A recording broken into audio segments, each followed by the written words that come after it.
So want to sing this with me. We are the free generation, singing of mercy. You are the one who set us all in motion. Yours is the glory. There's a fire in our hearts and it burns for you. It's never gonna fade away. We are the free. Yours is the glory. That's easy, right? Nice fun song to sing.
not God's glory. It's not God's glory. Hey, welcome to church this morning. We're so glad you're here. Got a heck of a day planned. Hey, why don't you walk around the room, say hi to somebody, introduce yourself. Welcome to Cornerstone this morning.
by Steve Up.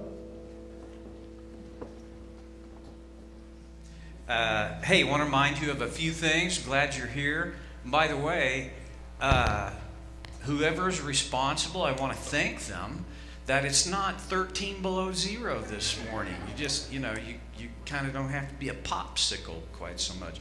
Okay, first of all, this evening at 6 o'clock in the Iowa room, if you are a leader of any ministry in any form, or if you'd like to be a leader, we'd love for you to join us in the Iowa room at 6 o'clock. We're going to have our first ministry team leaders meeting of the year tonight.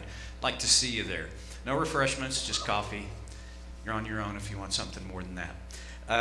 Baby dedications are coming on the 21st. This is an important day to associate baby dedications with because it is the Sanctity of Life Sunday. We love to celebrate babies and dedicate parents on that day. If you have a baby that you'd like to celebrate, we would love to know about that. Just stop at the Next Steps booth, the information booth right around the corner there as you exit the building, the auditorium, and you can sign up for that.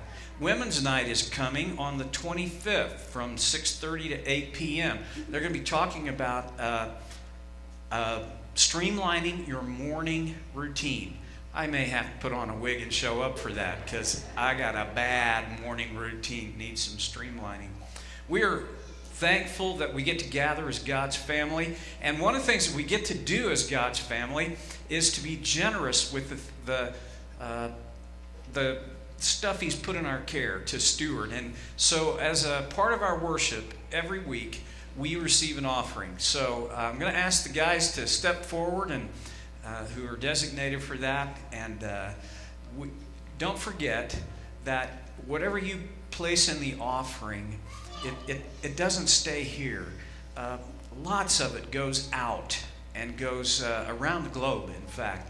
And so this is a great chance to be generous with your money. If you'd like to be generous electronically, we have a way that you can do that using your phone. If you text 77977 to CCC People. It seems, do what?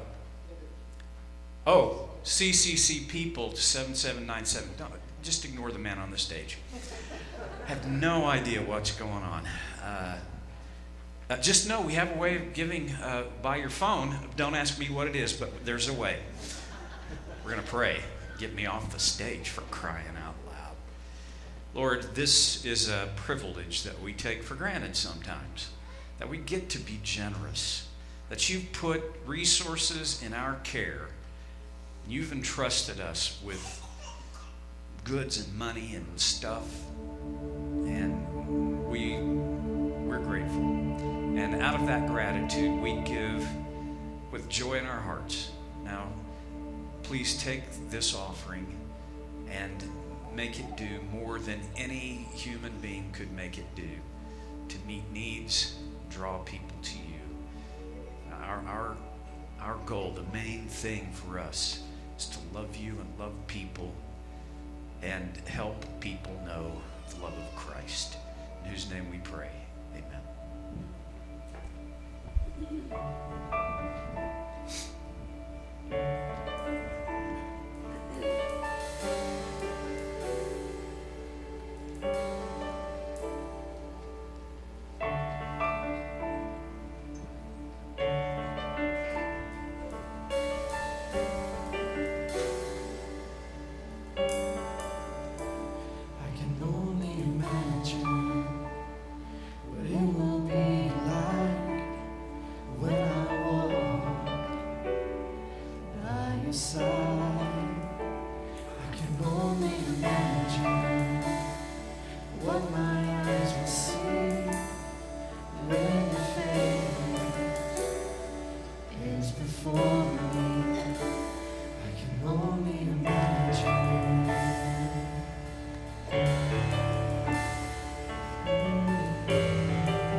Surrounded by your glory, what will my heart feel? Will I dance for you, Jesus? Or in all of you be still? Will I stand in your To my knees will I fall, will I sing hallelujah? Will I be able to speak at all? I can only imagine. I can only imagine. Sing this with me. I can only imagine when that day comes. I find myself standing in the sun. I can only imagine when all I will do is forever worship you. I can only imagine. I can only imagine.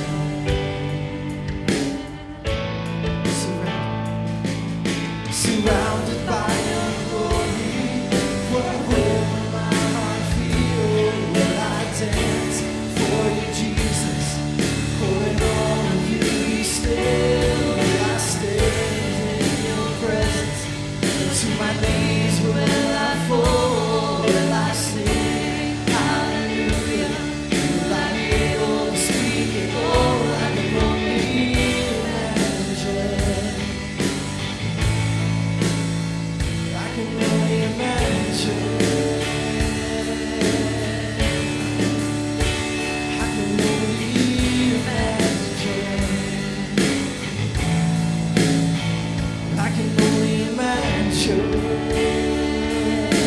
Yeah. Surrounded by your glory, what will my heart feel?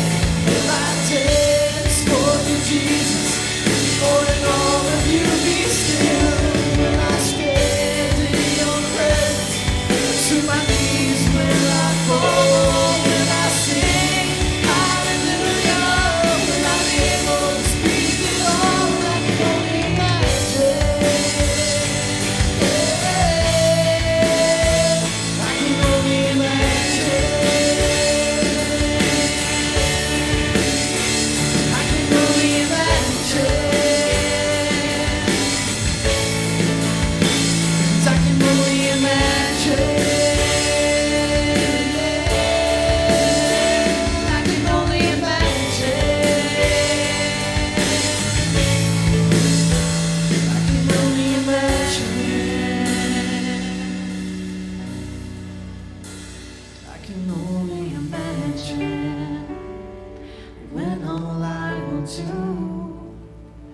is forever worship you.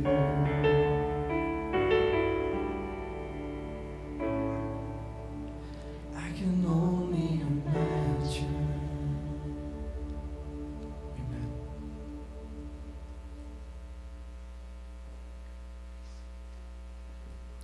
So this next song we're going to do is I wanted to share this song because it's a very special song to me, and I'm going to tell you why. It's actually a little bit about my story. My father passed away April of 2012, and he died 3 days after Easter. Yeah, that sounds right. And the few days before Easter Sunday, he wasn't feeling up to going to church. He was bedridden at that point, and just not doing too well. And me and another woman actually played this song as a special at that service, and I so wanted my dad to be there to see it, because I wanted him to see, how far I've come, and I wanted him to be proud of me, even though I knew he was. But I really wanted him to see this song. I wanted him to hear it, but he just couldn't make it. So what I did was, after church, I went home and I played it for him, because I knew he wasn't going to be able to make it to church. So I just played the song for him at home. I'd never seen that man cry as much as he did just then, because he knew that he was soon going to be home with Jesus. So this song is Tiffany, go ahead and start playing. This song is Bless the Lord, Oh My Soul. 10,000 Reasons is the name of the song. And so we got through him passing away and going to see Jesus. And we got through that. And I was in college at the time. So my mom said, you can't take more time off. You have to jump back into life because he would. That's what he would want you to do, is to just get back into life and live it out. So I said, okay, I'm gonna go back to college. And it was less than a week later, after my dad died, I was back in college, and I was not ready to do that. Not ready. So on the way to college, actually, I was driving my car on the way to college, and I had the radio on, and I'd never heard this song before on the radio. It was fairly new, and I just kind of cried out to God and to my dad, and I said, I can't do this. I'm not ready. I'm gonna cry. I can't do this. And as soon as I said that, this song came on the radio, and I knew that it was my dad saying, "You have it, son. You can do it." And so ever since that time, this song has been so special to me. So I wanted to share it, and I want it to be as special to you as it is to me. Let's sing this. Bless the Lord, oh my soul, oh my soul. Worship His holy name. Sing like never before, oh my soul. I'll worship Your holy name.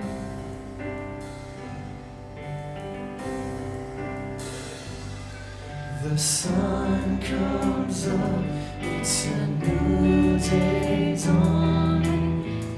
It's time to sing Your song again. Whatever may pass and whatever lies before me, let me be singing when the evening comes.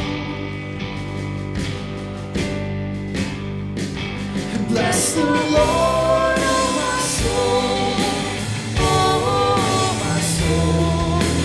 Worship His holy name.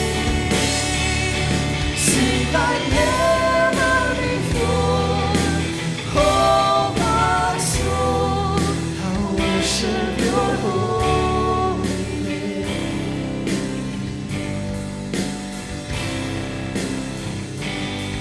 You're rich in love, and Your soul to reign. Your name is great, and Your heart is kind. For all Your goodness, I will keep on singing. 10,000 reasons for my heart to find. Sing it. Bless the Lord, oh my soul, oh my soul. Worship His holy name. Sing like never before, oh my soul. I'll worship Your holy name. Sing it again. And bless the Lord, oh my soul, oh my soul. Worship His holy name. Sing like never before, oh my soul. I'll worship Your holy name.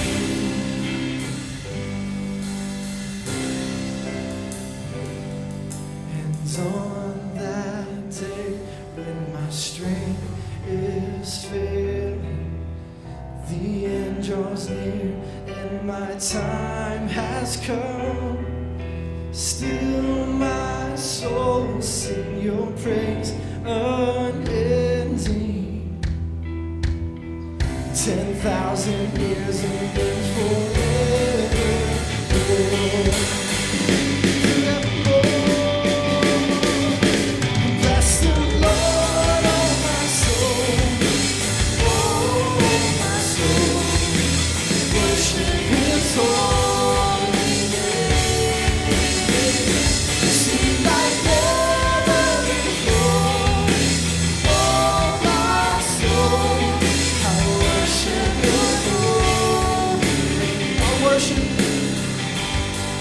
I worship your holy name.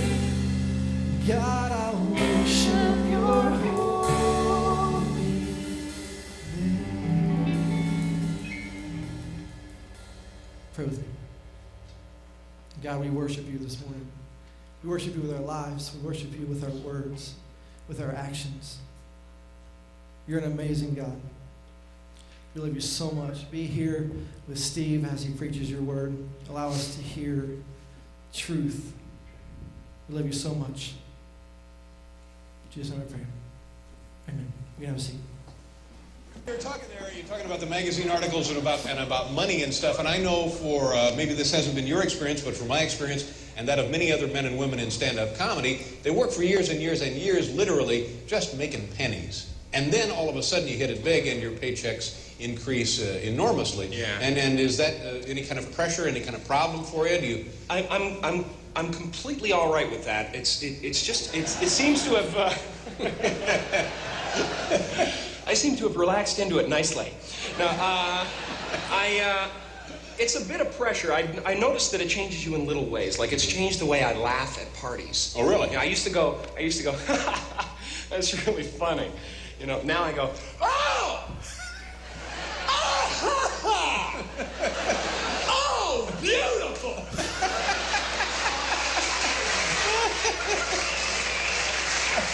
Have you guys heard this one? Oh! You laugh that way because you know you're wealthy. Is that? I'm very wealthy, and that's odd. That's how wealthy people laugh. I wouldn't have. Oh! Looks like you're a dime a dozen. Looks like you. Anybody laugh that way? Just checking. How many of you feel like you're rich? Just raise your hand. Okay. See me after church. No, I'm kidding. I think for most people, we're thinking, are you kidding? Well, first of all, yes, God? Okay, should I wait until we get that, or should I power through? First of all, if I was rich, I wouldn't raise my hand, right? I mean, that's just gauche. Really. Come on, dude. Give a guy a little bit of personal space, right? I get that. I'm kind of that way too. Our middle daughter, Katie, I feel like I'm on a disco floor. This is great. Our middle daughter, Katie, when she graduated from University of Oklahoma, who choke at bowl games, she spent 2 years in a teaching school in a mission academy, Sunlight Academy, at Port-au-Paix, Haiti. Now, Port-au-Paix, Haiti is, it's one of the bigger cities in Haiti, up around on the northwest coast. If you know anything about Haiti, if you've been, you know it took pretty amazing courage for a single young woman just out of college to move there, make a 2-year commitment, and live in Haiti. I was pretty amazed and in awe about that. The last year she was there, Debbie and I got to go to Haiti and spend a week with her. Now, Debbie and I had been to the other side of the island that Haiti's on, the island of Hispaniola. We had been to the Dominican Republic on a couple of mission trips, and we'd seen some pretty eye-opening poverty there. And so I thought I was prepared for the poverty that we knew we would see in Haiti.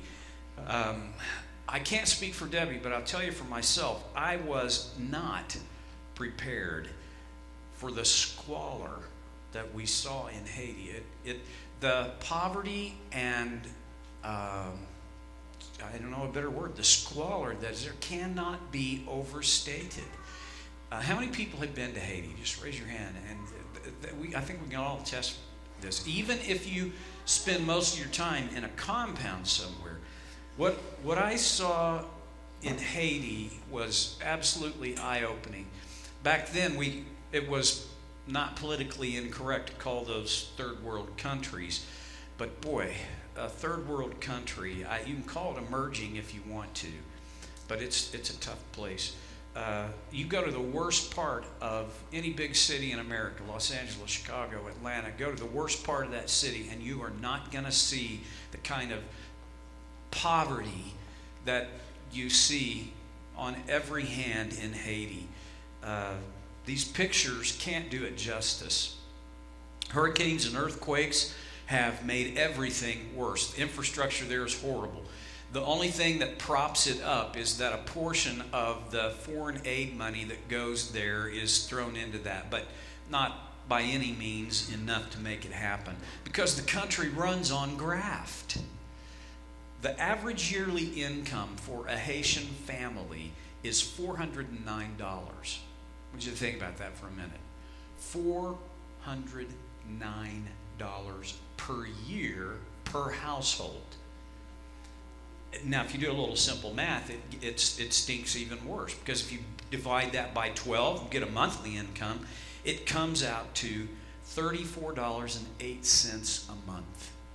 Some people spend more than that on coffee. If you break it down per day, it's $1.13 a day. Haiti's not the only poor country on the globe. There are other countries that are equally as poor, places in India, Bangladesh, some places in Africa. So, why am I throwing out all this poverty stuff at you just after I asked you if you felt like you were rich? Somebody's probably going to figure this out. On a world scale, pretty much all of us, let me back up, all of us are rich. If you have a household income, a combined household income of $45,000 per year, you are in the top 1% of income on the planet. Really? So, how does it feel to be rich? I don't think anybody, nobody's going to jump up and do the happy dance because they just found out they're fabulously wealthy. None of us feel that, because when we don't feel wealthy, we don't feel rich. Why? Well, I'm going to go out on a limb this morning. I'm going to talk about money, which probably most people would say that is the stupidest thing a preacher could ever do. Talk about money. We talk about money all the time. Every time I come to this church trying to get inside my wallet, why do you feel you must talk about money so much? Well, I can't speak for all the other preachers in the world, but I can tell you for me, there's a couple of reasons. The first reason is that Jesus talked a lot about money. Do you realize Jesus talked more about money than he did heaven or hell? And then when you go on through the rest of the New Testament, Paul talks a ton about money. The Bible is not silent about money. Here's the second reason. Because even though you don't feel rich, you are. We all are. And I want to do anything I can to help us be good at being rich. Do you realize that on a percentage basis, not on a dollar basis, but on a percentage basis, poor people are more generous than rich people? They're better at being rich. Really? In America, people who are in the middle income bracket, about $50,000 a year of annual household income, give about 6% of their income to charitable causes, which that's pretty good. The Bible says start at 10, but we've got a lot of people that the Bible doesn't mean anything to. So 6%, that's pretty good. But when you go up to the $200,000 category, the percentage goes down. The aggregate number goes up, but the percentage goes down to 4%. And if you get up into the other higher income brackets, it gets worse as you go up. So I guess, I don't want to make anybody mad at me, but most rich people in America are not very good at being rich. In my opinion, you can't be good at being rich if you don't know how to be generous. If you don't know how to give away what you've got, you're not good at being rich. So, just to let you know, I hope one day to be rich. I don't know how this will happen. I'm figuring somebody will just drop something on me, but If I get rich, I want to be good at it. And here's the thing. I want everybody in this room to get rich. And when you get rich, I want you to be good at it. So let's talk about what does it take to be good at being rich. And the Bible gives us some insight on this. Paul writes to his protege Timothy, and we have that letter as 1 Timothy. Look at chapter 6, verse 17. Command those who are rich in this present world not to be arrogant, nor to put their hope in wealth. Now notice that Paul starts. He doesn't tell Timothy to suggest this to rich people, people who are rich in this world. He doesn't say, present this as a good option. He says, command people who are rich in this world. Put yourself in Timothy's sandals for a minute. You think it would have been easy for him to tell rich people, to command rich people? Now, I don't know a whole lot of rich people, but the rich people I know don't do really well with being commanded. Right? They're used to giving commands. But Paul tells Timothy to reach down, grab some courage, and command rich people. And then here's his message. To those who are rich in this present world. We forget this, but it's huge, that this present world is set within a context of eternity. That whatever riches you might have, many or few, it's only in this world. It's only for now. They are so temporary. It's only for the present world. You know, the saying used to be, you can't take it with you. And then I saw this picture on Facebook. You'll never see a hearse pulling a U-Haul. Oh, yes, you will. But picture notwithstanding, you really cannot take it with you. Heard of a couple of guys one time who, rich guy in their town died, and one guy said to the other, how much did he leave behind? And the other guy said, all of it. And that's the truth. You don't take any of it with you. Command those who are rich in this present world not to be arrogant. There's such a thin line between confident and arrogant. Confident people are magnetic. I love being around confident people. Arrogant people, not so much. And I think you probably would feel that way too. Arrogance comes from a distorted, inflated view of your value and worth, right? So sometimes rich people who are rich in this world, get an inflated sense of their worth. And really, it's hard for them not to, because you think about this. When a rich person goes to a party or is in a conversation with several people, and if they know this person is rich, the rich person gets deferred to all the time. Their opinion is always asked. They go first. It's hard under those circumstances to not remember they're just people.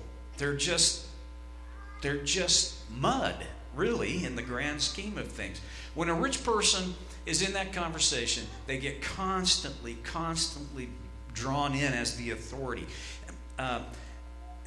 Here's the thing. Being rich doesn't make you smart, though. You notice that? I mean, there are a lot of rich people that are really not smart. I mean, there are some who are smart, but they're only smart about how to make money. The rest, they're dumb. And then there are those people who are not even smart about making money, but they're rich because they inherited all their wealth. Think Kardashians at this point. Sorry, but not sorry. People who are rich in this world have to be vigilant. They have to be alert to the fact that arrogance will come right behind wealth if you are not careful. Have you ever known a rich person that didn't act rich? One of my good friends back in Tulsa he has the highest net worth of anybody I personally know. But if you met Phil and I down at the artist formerly known as the Coffee Den, you would never know he's rich. He just doesn't act rich. He doesn't talk rich. He doesn't throw money around. He has learned how to be good at being rich. And I admire him for that. He's one of the most generous people I've ever met in my entire life. Paul goes on and says, tell them not to be arrogant, nor to put their hope in wealth. And this is really the meat of what I want to talk about. You might not think that it's got a connection to you, but it really does. Being rich and drawn to the tendency of arrogance is bad enough, but there's something even worse than that. And what's worse than that, according to Paul, is putting your hope in your riches. Your hope, because we're all rich, bear this in mind, because we're all rich, our hope has a tendency to migrate toward money. And that is a migration of hope that we cannot afford. When we put our hope in our money and what it can get for us and what it can do for us, we're migrating toward putting our hope, our center of hope, in something that is totally transitory. And that's not going to end well. It's a trap. It's a trap. It's a trap. It's a trap. It's a trap that seems so reasonable and it seems so right. But if you fall into this trap, you're going to be in a death spiral toward more than anything in your life. Your value is going to be acquiring more wealth. And the more wealth you acquire, the more you're going to put your hope in your wealth. And that won't work. When you put your hope in money, you're compelled to do everything you can to make more and save more to keep you safe. And this, I'm not talking about the wise and careful stewardship that will save money so that you can respond responsibly. I'm talking about a compulsion to buy and acquire your way to safety. But here's the deal. You can't do that, and the more you try, the more quickly this whole thing turns into hoarding. Do you ever see the show on TV about hoarders? Just checking. The wisest man of his day, maybe the wisest man who ever lived, was Solomon. And he wrote virtually all of the book of Proverbs, except for maybe the last couple of chapters. And one of the gems that he puts there in Proverbs 18:11 is, the wealth of the rich is their fortified city. They imagine it a wall too high to scale. Now, when you first read the wealth of the rich, you're probably thinking the Rockefellers and the DuPonts, right? But we got to come back to the reality is that's us. We're rich. We don't feel rich, but really, I'd say probably most everyone in here is in the top 1% in the world. And if we're not careful, we'll end up depending on our wealth to do for us what wealth can never and will never do. In ancient times, a fortified city was a city with a high wall and armament. And granted, the armament was bows and arrows and spears and rocks and stuff like that. But still, it was a strong barrier against any invader. And the wall was about as good as you could do for security in a really savage time in world history. Solomon says that rich people imagine their wealth a wall too high to scale, an impenetrable source of security, an unscalable wall of security, kind of like how the Titanic was advertised as unsinkable before it set sail. The operative word in that sentence is imagine. See, depending on your wealth, whether it's big or small, to keep you safe is just a fantasy. How much money do you think it would take to protect a person and their family and their business completely against any and every circumstance? To make them impervious to loss from any conceivable threat, from economic implosion to war to natural disasters, from disease or injury, how much would it take? Well, no matter who you're insured with, no matter how much you've socked away, the answer is there's no amount of money that can do that. Money can't do that. If you're hoping to insulate yourself and your family and your business from disaster with money, you're asking money to do something it's not capable of doing. I'm thinking about 2008 and the real estate bubble that burst. I'm not sure that it did very much in eastern Iowa, but in Las Vegas, I can tell you it was significant. In 2008, our congregation of 6,500 people had 25% unemployment. That's huge. When you do the math, that's a lot of people without a job. For Debbie and I, what it meant was our house lost half its value in a month. We were able, by God's grace, to make the payments on our mortgage, a mortgage that was for twice the value of the property in the market. And then when we moved here, we just got killed because we had to short sale it. But I'm not whining, that's just the way things go. What about the farm crisis of the 1980s? I mean, there were people who they wondered if the farm economy would ever recover. And I'm pretty sure there are farmers even in this part of the world who didn't ever recover. There's never been a time, and there never will be a time, when anybody can acquire and save so much that they can make them safe as they want to be from forces over which they have no control. To think you can do that, to think you can live in that way, is living in a dream world. I'm not saying don't have savings and don't get insurance. I'm saying just don't imagine that those things are going to give you all the security you need. Be careful that you're not putting your hope in your wealth. Just steward your wealth. Proverbs 30:8 and 9 is a great saying that I think is worth our attention. It says, "Give me neither poverty nor riches, but give me only my daily bread." Boy, we don't want to pray that. I mean, come on. I need money to go to the show and money to buy that extra something. And, my phone just died this morning. Hey, otherwise, I may have too much and disown you and say, "Who is the Lord?" Or I may become poor and steal and so dishonor the name of my God. Neither too much or too little. Just give me what I need. Boy, that's a great idea. It's just real hard to get there.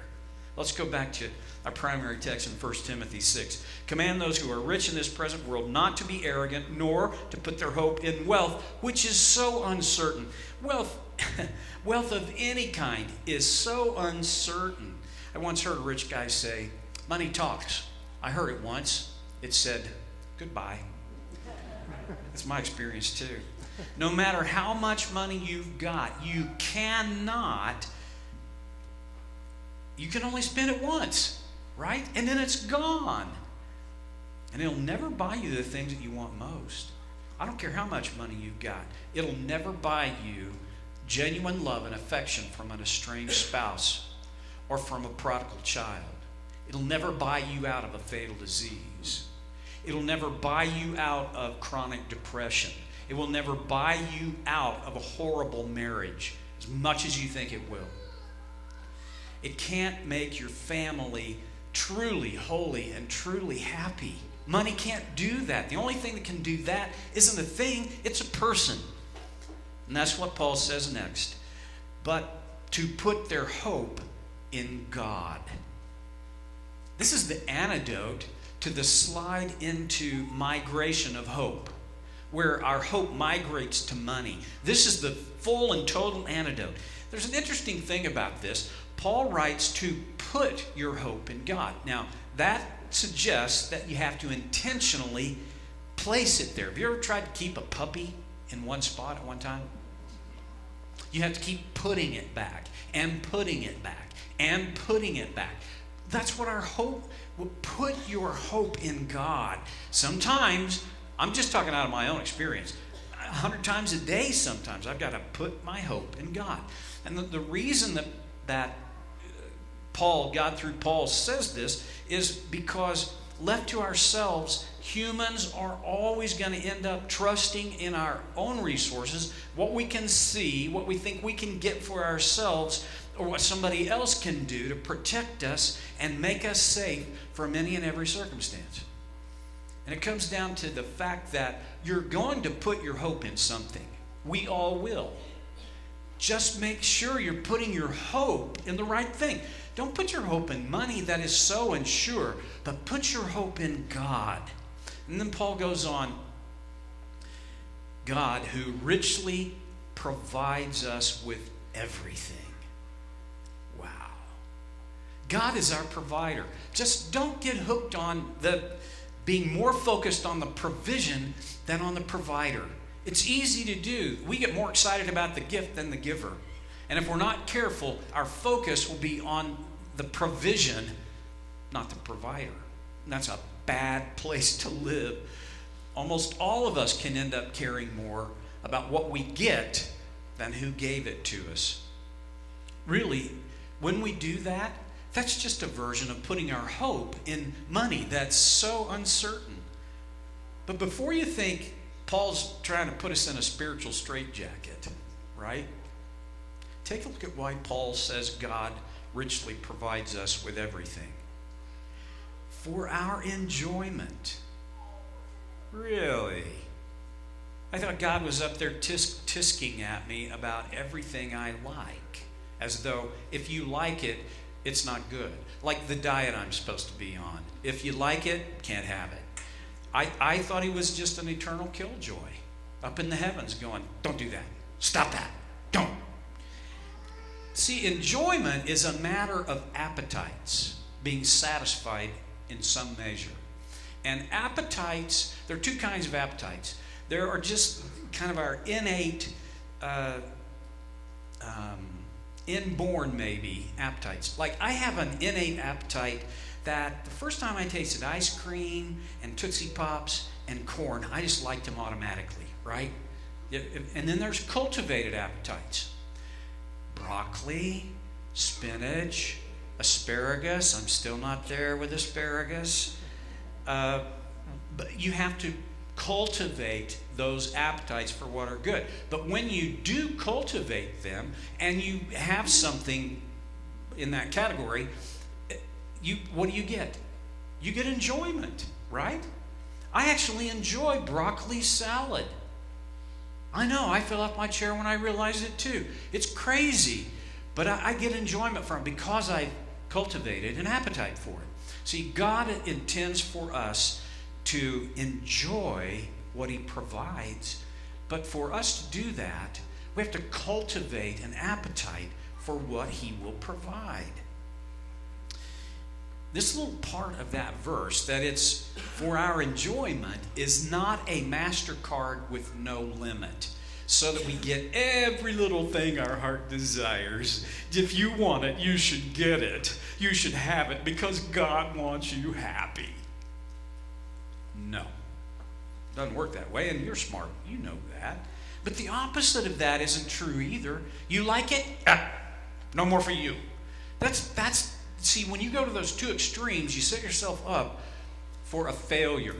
Where the truth resides somewhere in the middle. Isn't that the way it is most of the time in most principles of life? The truth, the balance of truth is somewhere in the middle. And that's where I think God intends for us to live. And then look at the next verse, verse 8. Command them to do good, to be rich in good deeds, and to be generous and willing to share. And there's that command word again. This isn't a suggestion, it's a command. It's supposed to be binding on every believer. Command them to do good, to be rich in good deeds, and to be generous and willing to share. Those four things, if we can get those four things, they are the ultimate antidote to affluenza, to the migration of our hope. Those 4 things describe a truly rich person. And if you and I practice those things now, when we get rich, we can be good at it. And that's what I want to suggest. Andy Stanley has a phrase that I like a lot, and it sums up what I've been talking about this morning. It's worth memorizing. So I put it on the screen. I will not trust in riches, but in him who richly provides. I want you to say that out loud with me. You ready?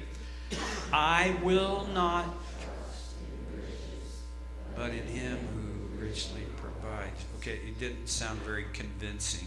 Let's try that one more time.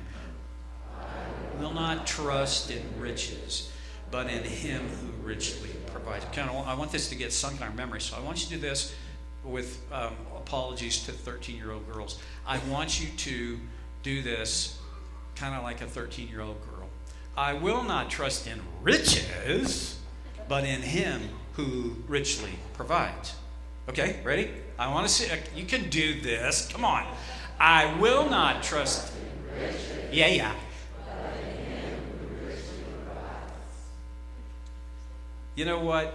There's a space on the back of your bulletin where normally you play tic-tac-toe and doodle and all those things. I want you to write that down. Okay? Get a pen, turn your bulletin over, get a writing instrument, and you can't do that like this. Okay? You're probably going to have to do it like this. I want you to write, because I want you to take this home. I don't want it to be just another thing you heard. Write it. I will not trust in riches, but in him who richly provides. I will not trust in riches, but in him who richly provides. Let me tell you, I only have a couple of minutes, so I got to be fast about it. I should have known that on the week that I'm going to be preaching about this, I would have a series of financial setbacks in my own life, starting yesterday morning and running through actually this morning before I came to church. I should have known. If I'm going to preach about this, I got an enemy who doesn't want you to get this. And so he doesn't want me to present it well. I need that. I've got to be saying that to myself instead of every time I think about these 3 things, I'm going, oh, God, what am I going to do about that? Where am I going to get the dough for that? I will not trust in riches, but in him who richly provides. I don't know how God's going to provide. I don't get to tell him that. But I'm going to trust him. And I'm going to put my trust in him for that. Let's pray. You are our provider. We're incapable of making every provision that's necessary for ourselves. We forget that. We don't act like this is true. We live in fantasy land sometimes. Thank you for forgiving us of that. And now, Lord, help us. Help us to never put our hope in our wealth or our riches, but always put our trust in you who richly provide. And we need you, Jesus, to help us do that. So I pray it in his name. Amen. You know, one of my practices is I only steal from the best sources. And I want to share a great source with you. A lot of the ideas I have on this message in the series that we're going to pursue together comes from a book by Andy Stanley. And I think I may have gone out of order. Yeah, there it is. Be Rich. Great book. A great book. And it's if you know anything about Andy Stanley or have ever come across his stuff before, you realize, man, it is well thought out and so biblical and so meaningful. I just want to recommend that to you. A couple of things here before we close. Number one, did you realize that today we're celebrating the first anniversary of Scotty joining our staff here at Cornerstone.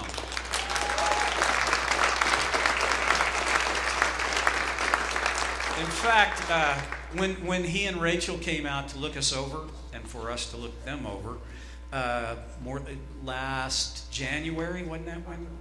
February, when? October. We had this little get-together for them when they moved here in January, and I bought a big jug of sweet tea because I knew this Southern boy wants sweet tea. I just dumped out the last little bit of that sweet tea this week. So, happy anniversary. Honestly, Scotty, you're a blessing to us. Rachel, we're counting on you, girl. So, thanks, you guys. Jonah class will happen today. I was remiss in not announcing that. So, if you're in the Jonah class, make it up to the class. There are 90 days from January 1st to Easter, April 1st this year. And I want to float an idea that I'm going to come back to a few times. The idea is that I want each of us to be thinking about and praying about the one. Just one person who is in your life that if you could invite them and bring them to our Easter services, you know God would do something in their life, right? I don't get to choose what he's going to do, but I know people who, they've never given God a serious chance. What if you started praying for the one today? What if I started praying for the one today? I don't even know who the one is. You don't have to know who the one is yet. Just start praying for them. And I am just reasonably sure that God will bring them in your direction. So can we do that together? Just make a covenant that we will pray for the one between now and Easter. And I'll remind you about that because you know what? The main thing is to keep the main thing the main thing. And remember what the main thing is? Love God, love people. What's our mission? Helping people know the love of Christ. And that includes the one. Stand with me. And I'll offer closing prayer. We're so grateful, God, to be able to call you our Father, Abba, Daddy. And you know how to meet every single one of our needs. We don't even know what our needs are. We get so confused sometimes between our wants and our needs.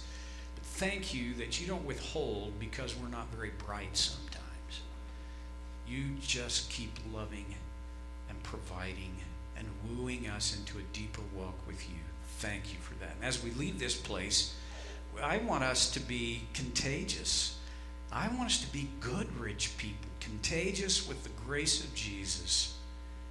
And I ask this in his name. Amen. Okay, turn to somebody and go, I know somebody who's rich.